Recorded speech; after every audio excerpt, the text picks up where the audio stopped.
जो फैक्टर पहले चरण में काम करेगा, जो दूसरे चरण में काम करेगा, जो गाजियाबाद में काम करेगा, वही गोरखपुर में काम करेगा। इसलिए ये कहना कि 20 सीट ले जा रहे हैं, किस आधार पर आप कह रहे हैं? जैसे लोग प्रेडिक्ट कर रहे थे 20, तो मैं यही कहता था भाई आप किस आधार पे कह रहे हैं 20?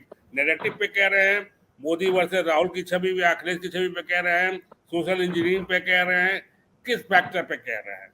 और देखिए कि सब संजीव जी, जो हो रहा है, जो संसार में होता रहा, जो नियम है सांसारिक किया, जो वो नहीं उसी संसार हो रहा है। ताश का महल ज्यादा दिन नहीं टिकता है, गिरता है तो इसी तरह जो आप देख रहे हैं 5 चरण में बहरा के गिर रहा है, वो गिर रहा है। इसके बावजूद भी हम इसलिए मान रहे हैं कि हमको सी पर शक है, हमको जो हो रहा है उस पर कई बार हो, जैसे कल 7 बार बटन दबाया गया, 7 जगह वोट दिया गया, उसको लेके हर हिंदुस्तानी, हर दूसरे हिंदुस्तानी पे ये है कि कहीं ऐसे ना हो जाए, कहीं ऐसे ना हो। अब ये थ्योरी आ रही है कि 10,000 तक तो आप कर सकते हैं सर, लेकिन 10,000 से ज्यादा मार्जिन, ये लोग कह रहे हैं लोग कि 10,000 से ज्यादा मार्जिन रहेगा तो आप मैनिपुलेट नहीं कर सकते संजीव जी। और आपने एक किस्सा और मैं बता दूं, मैं ताज का महल कर रहा हूँ, किस्सा और बता दूं। ये जो आप देख रहे हैं कि जो भागने वाली बात है या इनके जो पीछे हटने वाली बात है, कैसे हो रही है, इसके लिए फैक्टर कौन जिम्मेदार है? मेन जो आप देख रहे हैं दिन प्रतिदिन स्थिति बिगड़ती जा रही है, आप भी हम लोग महसूस कर रहे हैं, मैं महसूस कर रहा हूँ कि जैसे आपने शुरुआत में की कि हर चरण में लग रहा है कि स्थिति जो है बीजेपी की कमजोर हो रही है, इनकी मजबूत होती जा रही है। हाँ, ये भी है कि जो 5 था वो 5+ हो गया, वो 6+ हो रहा है, उसका रीजन कौन है? फैक्टर तो नहीं बदले, महंगाई वगैरह सारी चीजें एक है। राम मंदिर तो बल्कि और बढ़ गया साहब, ये प्रधानमंत्री बयान दे रहा है कि बुलडोजर चलवा देंगे, आएंगे तो राम मंदिर पे तो मंगलसूत्र वगैरह वगैरह। एक कहानी थी हम लोग की भस्मासुर की सर, जिसको कोई नहीं मार सकता था, वो अपने से मार सकता है। प्रधानमंत्री नरेंद्र मोदी जी, माननीय प्रधानमंत्री, वही काम कर रहे हैं जो भस्मासुर ने किया। चरण प्रथम से लेके आज तक का बयान का आप अगर एनालिसिस कर लें, और ये एज ए पॉलिटिकल एनालिस्ट, एक सिंपल जर्नलिस्ट की तरह, कि उनके क्या इम्प्लीकेशंस उनके पक्ष में होते हैं कि नहीं हो। अगर आप कहते कि एक भी बयान से उनका वोट पोलराइज हो रहा है या उनके इलेक्शन को बूस्ट किया है, तो मैं मान जाऊंगा कि हाँ वो बहुत ही ब्रेन लगा के कर रहे हैं। वो ऐसे मंगलसूत्र, उसका उल्टा असर पड़ा। और ये जो राम बार बार ये अच्छा, उनका जो जिसपे वो सीए और 370 और ये सब तो गायब हो गया, क्यों गायब हो गया? तो बल्कि उसी को दोहराते तो बयान में एक वो तो मैच्योरिटी तो रहती।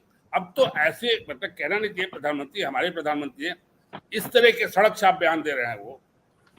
मैं हिंदुस्तान में 35 साल हो गए हमको रिपोर्टिंग, हम लोग बचपन में भी पढ़ते थे। हिंदुस्तान में पहला ऐसा प्रधानमंत्री देख रहा हूं जिसको हर आदमी, प्रियंका, हर पॉलिटिकल नेता विपक्ष का एक चीज कह रहा है, बाकी छोड़िए ये राफेल और रानी और ये सब झूठ बोलते हैं। और ये वहां से लेके नीचे तक पहुंच गया है, गांव तक पहुंच गया है।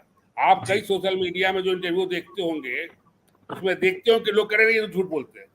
किसी प्रधानमंत्री को, मतलब उतने बड़े पोस्ट के पर बैठे आदमी को, तो अब आप एक बार चाय पीने वाली बात झूठ बोल दी है, एक बार घड़ियाल मार के खाने वाली झूठ बोल दी है, तो अभी तो कितना वही चल रहा, वही चेंज चल रहा है कि वो चीजें जो है वो एक्युमुलेट हो रही हैं। और जो जनता को, जिस जनता को इतना पॉलिटिक्स में इन्वॉल्व नहीं था, वो हम लोग की तरह, क्योंकि हम लोग का पैसा इसलिए इन्वॉल्व है, वो एक साधारण आम मतदाता भी महसूस करने वाला, यार ये तो झूठ बोलता है।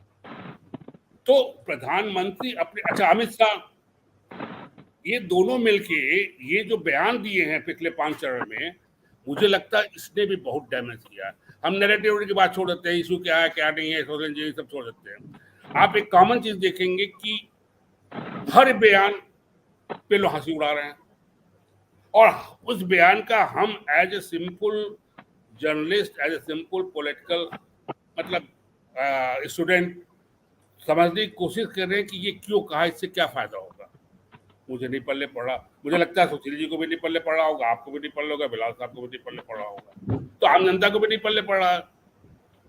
अचानक कह देना साहब ये आ गए तो ये बुलडोजर चला देंगे राम मंदिर पे, क्या आप उम्मीद कर सकते हैं? ये आ गए तो पाकिस्तान को, इनको वोट दीजिएगा, राहुल गांधी को, केजरीवाल को, तो पाकिस्तान को वोट जाएगा। पाकिस्तान में लोग खुशी मनाएंगे। अरे भाई इंडिया का डिवीजन, अरे पाकिस्तान का डिवीजन किसने किया था? 65 का वार कौन लड़ा था? आप तो कारगिल में हार गए थे। क्लिंटन आके सेंट्रल हॉल में बोल गया था कि हमने सीज फायर करा, आई वॉज देयर। वो स्टोरी आप तो, गडरिया ने नहीं देखा होता तो फौज यहां तक आ गई थी, बहुत अंदर तक आ गई थी अगर गडरिया नहीं देखा होता तो। किस आप इशू ही नहीं लेना, जहां आप कमजोर हो इशू ना ले। लेकिन आप इतना झूठ बोल रहे हैं कि पाकिस्तान आ जाएगा, आप झूठ बोल रहे हैं बुलडोजर, ये झूठी कहलाएगा बुलडोजर चलाएगा, तो वो आप अपना इमेज, व्यक्तित्व, सोबर्टी आप खुद खत्म कर रहे हैं। होता ना आप ज्यादा, तो मैं वही मान रहा हूं कि ये जो ताज का महल खड़ा किया गया था, गौरव भारत, भारत महान, ये वो, और आप नीचे से खत्म करते जा रहे थे, नीचे से भरा के गिरना है, भस्मासुर की तरह आप बोलते चले जा रहे। देखिए अब जो चरण में होगा संजीव जी, वो बहुत इंपॉर्टेंट चरण है, पूर्वांचल का है। पूर्वांचल में सपा बसपा जो वोट समीकरण है, आप भी जानते हो, उस हिसाब से सपा बसपा वहां शुरू से मजबूत रही। बसपा के वोट बिखर गए हैं 5 चरण में, ये पता चल गया बसपा एक तरह से बिखर गया, खत्म हो गया।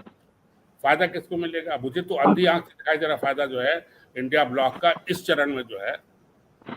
दिल्ली में क्या होगा नहीं होगा वो आप अलग बात है, लेकिन यूपी में पूर्वांचल में जो है इंडिया को फायदा एकदम, मतलब मैं बिना चुनाव हुए बता रहा हूँ तो जबरदस्त फायदा होगा।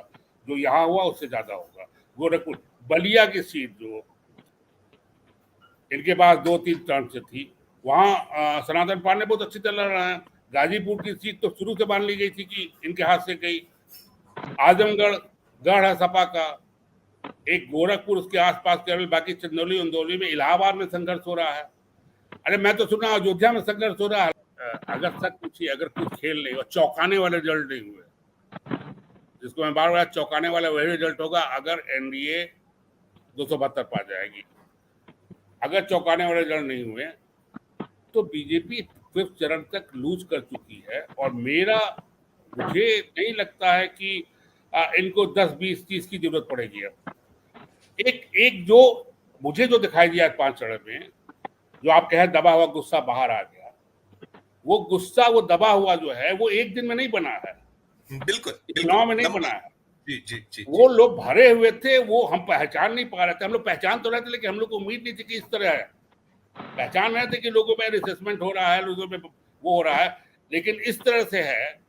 और मैं तो ये नहीं समझता था, राम मंदिर के जिस दिन स्थापना हुई उस दिन तो मैं देखा था पूरा देश राममय हो गया था। तो उस समय हम लोग ही कैलकुलेट करते इसके बीजेपी को फायदा होगा कि नहीं।